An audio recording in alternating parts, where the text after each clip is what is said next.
What's going on, guys? My name's Jed Dobro. Welcome to the channel, welcome to the video. If you're new here, please consider liking and or subscribing because it really helps this thing grow.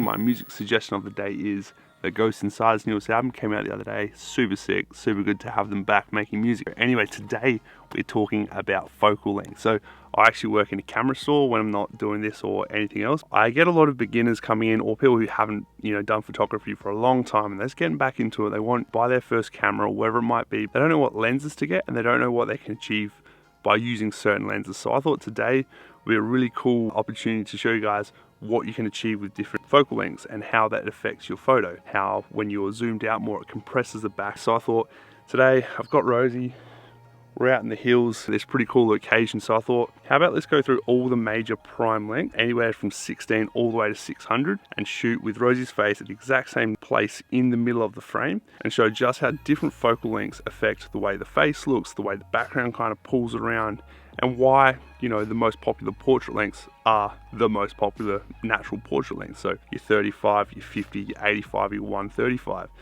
Give you guys the best idea of what you should be shooting with and when. All the photos will be taken at f2.8 as all those ranges are covered by lenses I have at 2.8. As we go past 200, we'll be jumping to, I believe, 5.6 because I'll be putting the 2x converter on my 70 to 200. So I think we only get to go to 5.6, but nevertheless, let's get into it.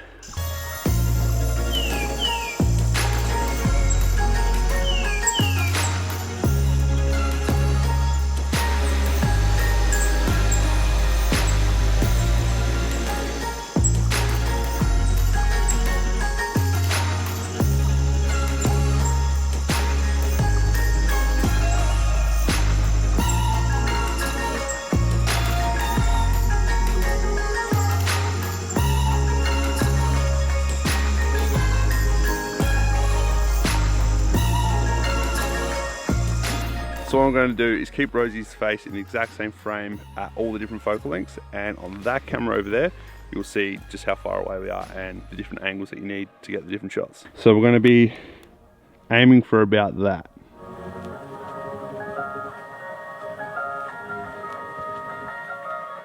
Alright, we're going to get a few more clips done and then we're going to head back to the studio / bedroom and we'll take a look at the results. Bye!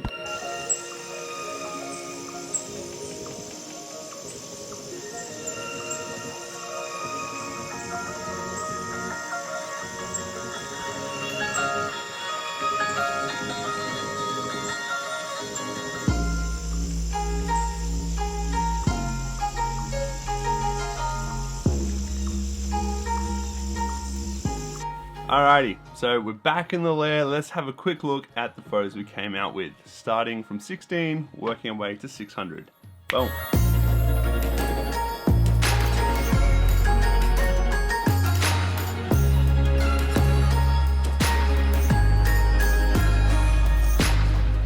Full disclosure, I forgot 85mm.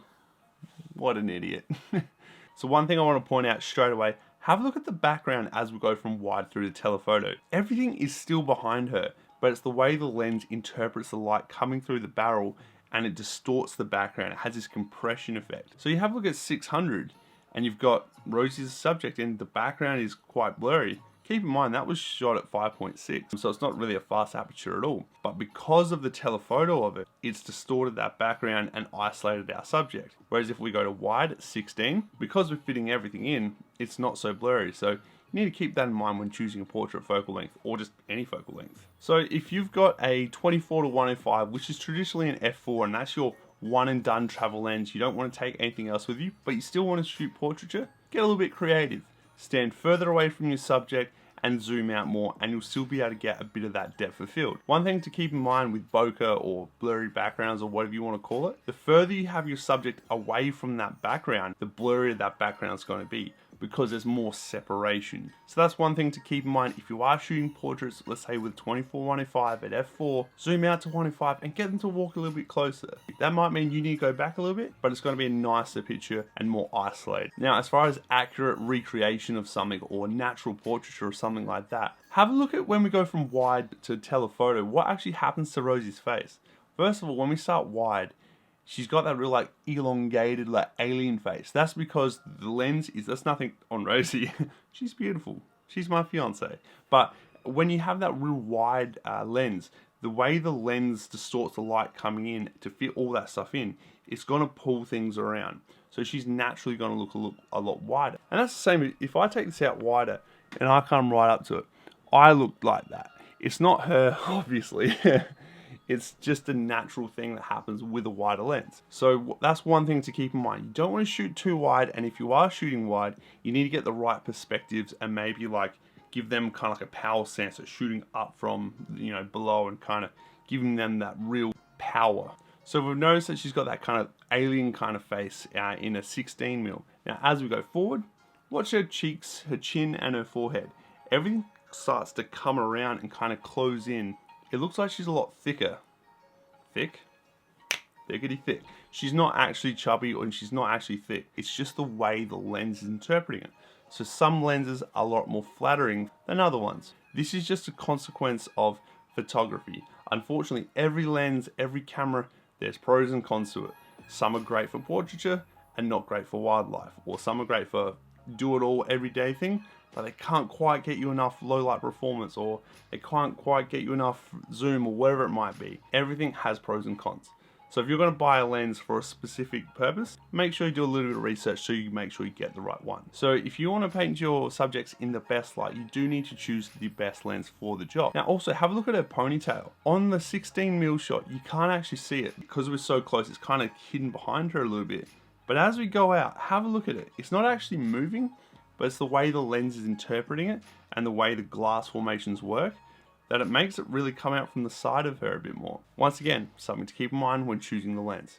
So as we watch through these again, 35mm strikes me as the most natural looking image, the most true to life representation of what I actually saw on the day. I actually love my 35mm, it is my favorite lens, and if you're going to be shooting portraiture, this personally is what I'd go for. I'm not a massive 50mm fan. 50mm does have its place and I do still really like it. I just really like 35mm. Now for anyone who's beginning at photography, especially if you're using Canon on an APS-C camera, I see this all the time in the camera store. The 50mm 1.8 is the cheapest lens, it's the lens that everyone buys. Just for your reference in this test, 50mm equates to about a 75 to an 80mm lens. So it is going to be fairly telephoto, so just keep that in mind. It's going to look something like this. So, in summary, every lens has a purpose, every camera has a purpose. They all have pros, they all have cons. Unfortunately, there's no perfect lens and no perfect camera. And you just need to work out which lens suits your style best. If you're not going to be a portrait shooter, then you don't need to worry about buying portrait lenses. And you can, make do with the times you do need to shoot portraiture on the ones you've got. But if you're a portrait shooter, I'm probably not investing in a 600mm lens anytime soon. So, get out there with what you're shooting with, and just go make mistakes and get better and understand your gear and learn what its strengths are and what its weaknesses are, and that's the only way you're really going to grow. So if you did like today's video and you did find it useful and you took something away from it, I hope you did. First of all, please consider giving it a big old fat thumbs up. It really helps. Let me know down in the comments what you learned. I'd be super interested to know, and smash the subscribe button too. That's what really helps this channel grow, and I'm super duper thankful for that and for all your support. Anyway, in the words of MKBHD, peace. Bye.